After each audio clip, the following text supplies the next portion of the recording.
বুলি বিশ্বাস কৰিছিল আচলতে আপোনালোক এটা ঘৰৰ মেম্বাৰ আছিল জুবিনে মোক সেইটোৱে শিকাইছিল জুবিনে মোক আৰম্ভণিৰ পৰা শিকাইছিল কাক মই বিশ্বাস কৰিব লাগে কাক কেনেকে তেওঁৰ লগত কোন থাকে গতিকে তেওঁ যেনেদৰে মোক শিকাই গৈছিল মই তেনেদৰে তেওঁৰ লগত সদায় আছিলো মই প্ৰফেচনেল কথাত কেতিয়াও মাত মতা নাছিলো মই সোমোৱা নাছিলো যিটো তেওঁ বিচৰাও নাছিল আৰু সেইটো তেওঁ কৈছিল যে তেনেকে সোমালে কিছুমান বেমেজালিৰ সৃষ্টি হয় গতিকে মই তেওঁৰ লোকৰ লগত সদায় আছিলো গৈছিলো মই জুবিনক নিজৰ পত্নী হিচাপেহে গৈছিলো তেওঁৰ কেয়াৰ ৰাখিবলৈ মই গৈছিলো তাৰ মাজতে দুই এটা কথা মই কিছু জানিছিলো বেলেগ কথা কিন্তু মই বাকী অন্য প্ৰফেচনেল কথা একোৱেই নাজানো এতিয়াও নাজানো ন্যায় নিশ্চয় হ'ব আৰক্ষীয়ে গ্ৰেপ্তাৰ কৰিছে আমাৰ সম্পূৰ্ণ বিশ্বাস আছে আৰক্ষীৰ ওপৰত CIDৰ ওপৰত অসম গভৰ্ণমেণ্টৰ ওপৰত আমি তেওঁলোকক সহযোগিতা কৰি আছোঁ কৰি যাম তেওঁলোকে একদম শুদ্ধ পথে তেওঁলোকে ধুনীয়াকৈ সুন্দৰকৈ ইনভেষ্টিগেশ্যন কৰি আছে আৰু জাষ্টিচ খুব সোনকালে হ'ব খালি ৰাইজে নিজৰ জোৰটো এৰিব নালাগে ৰাইজে লাগি থাকক জাষ্টিচ সোনকালে হ'ব সিমান হয় হয় হৈ আছে অলপ বাকী আছে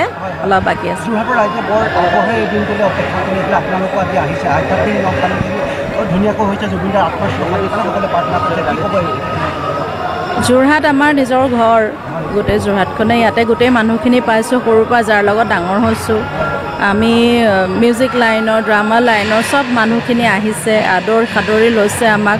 ইমান মৰম দিছে দাদাক তো দেখি বহুত ভাল লাগিছে ঢেৰ স্মৃতি আছে ইয়াত আমি চবেই সেই স্মৃতিখিনিকে ৰোমন্থন কৰিছোঁ গতিকে দাদা ইয়াতে আছে এনেকুৱা অনুভৱ হৈছে মই আৰু এটা লাভ জুবিনদাৰ মৃত্যুৰ সময়ত আচলতে অসমৰ আজি যিধৰণে কোটি জনতাই দুখ পাইছে জীৱকুলেও তেওঁ শিশুৰ সেৱা প্ৰাৰ্থনা কৰিছিলে ভগৱান পদত্ব তেওঁ আচলতে ভগৱানৰ এক অৱদান আপোনালোকে সেই জুবিনদাৰ সেই সময়ত সেইসমূহ দেখা পাইছিলে নে তেওঁলোকে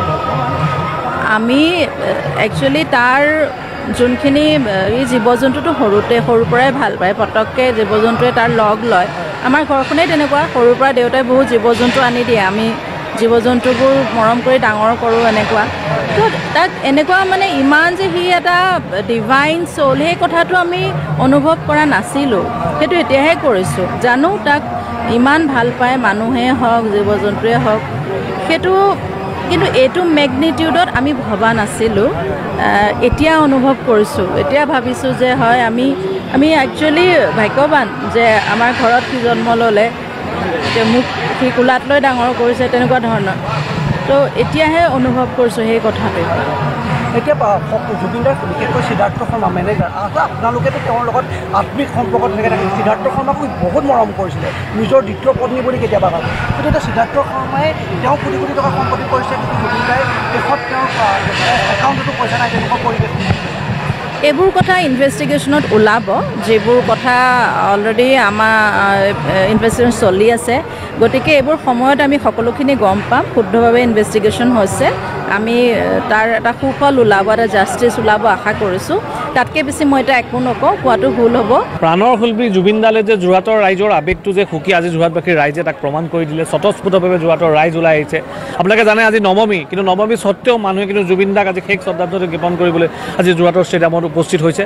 আৰু আপোনালোকে জানে যে জুবিন দাৰ প্ৰতি যোৰহাটৰ ৰাইজৰ আৱেগটো বেগ কাৰণ শৈশৱৰ পৰা যৌৱনকালৰ বহু সময় জুবিন দাই অতিবাহিত কৰিছে আৰু জুবিন দাৰ খালি আমি খুব দুখিত যে আজি 3 বছৰ আগতে আমি ইয়াতে বা কোৰ্ট ফিল্ডতে জুবিন দাৰ আমাৰ জন্মদিন উদযাপন কৰিছোঁ আজি আমি শ্ৰদ্ধাঞ্জলি অনুষ্ঠান আয়োজন কৰিব লগা হৈছে এই নৱেম্বৰ 30 তাৰিখে আমি ষ্টেডিয়ামতে যোৰহাট ফেষ্টিভেলৰ উদ্যোগত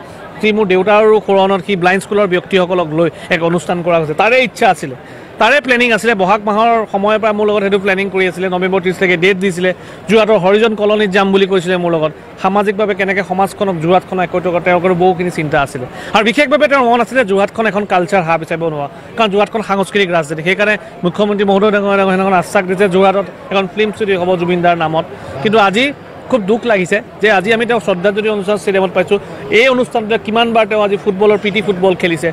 তেওঁ কিমানকেইটা সাংস্কৃতিক অনুষ্ঠান কৰিছে কিন্তু আজি ইয়াত আমি আদ্য ছাত্ৰৰ বা 13 দিনীয়া আমি শ্ৰদ্ধাঞ্জলি অনুষ্ঠান অনুষ্ঠিত কৰিব লগা হৈছে গতিকে এইটো খুব দুখৰ কথা কিন্তু জুবিন দাক আমি সদায় জীয়াই ৰাখিব লাগিব গতিকে মই আপোনালোকৰ চেনেলৰ জৰিয়তে মই চৰকাৰখন লগত আহ্বান জনাই মই মুখ্যমন্ত্ৰী মহোদয়ক আগতীয়াকৈ কৈছোঁ যে আমি সদায় কওঁ যে এখন আমাৰ যোৰহাট এখন যে জুবিনৰ যোৰহাট হিচাপে নামাকৰণ কৰে মোৰ চৰকাৰলৈ মোৰ অনুৰোধ থাকিল এইটো খুব ভাল খবৰ কাৰণ অসমবাসীৰ ৰাইজে এইটো বিচাৰি আছিলে আৰু জুবিনদাৰ দোষীয়ে যেন কেতিয়াও সাৰি নাযায় সেইটো আমাৰ সম্পূৰ্ণ বিশ্বাস আছিলে চৰকাৰখনৰ ওপৰত বিশেষভাৱে মুখ্যমন্ত্ৰী মহোদয়ৰ ওপৰত আজি দোষী দুজনকে আজি কৰায়ত্ব কৰিছে আৰু মই ভাবোঁ তাতকৈ উচিতকৈ উচিত শাস্তি তেওঁলোকে পাব সেইটো আমাৰ বিশ্বাস আছে চৰকাৰখনৰ ওপৰত বিশেষভাৱে মুখ্যমন্ত্ৰী মহোদয়ৰ ওপৰত জুবিন দাৰ আত্মাই ন্যায় পাব সেইটো আমাৰ সম্পূৰ্ণ বিশ্বাস কাৰণ জুবিন দা ৰাইজৰ মানুহ আছিল